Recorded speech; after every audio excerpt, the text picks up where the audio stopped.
के बढ़ल बाटे मन हो, देखले हमें कोनी में के तना बदम हो। अरे होलिया में अहिरन के बढ़ल बाटे मन हो, देखले हमें हनी में के तना बदम हो। खुला चैलेंज बाटे होली में, होली में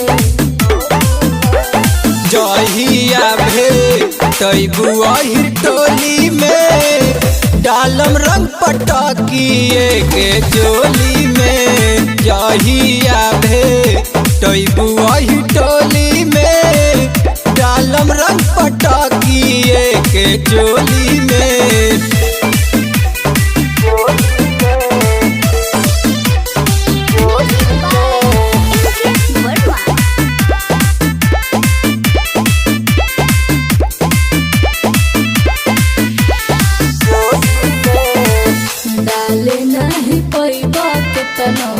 करब बरियारी लोड के रखले बानी आपन फिचुकारी।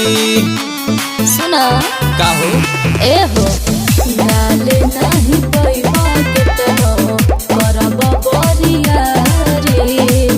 लोड के रखले बानी आपन फिचुकारी। छुट्टिया गराइल जब सटब तू जरी, देखले हम तोहार में के तना बतरी।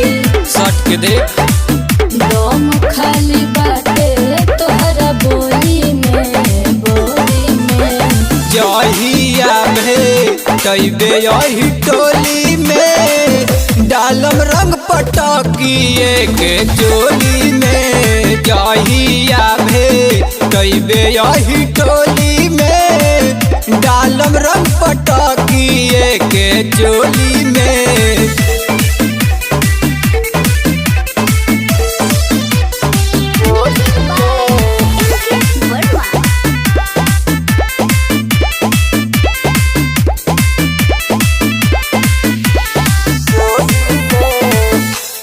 आसो के होली हरदम रही याद हो। भूल नाही पैबू जादो जी के सवाद हो। अच्छा हो ए आसो के होली हरदम रही याद हो। भूल नाही पैबू जादो जी के सवाद हो। बिनोद तोहर सब के छोड़ा दे, हमारा से लगो बतायो बेगरिया रे। नाम मन में लगा ही पड़ी का आइल बड़लोई कोन के टोली में, टोली में। जहिया भेटबे अहि टोली में, डालब रंग पटाकिए के चोली में। जहिया भेटबे अहि टोली में, डालब रंग पटाकिए के चोली में। होली हथास के मुआ देव।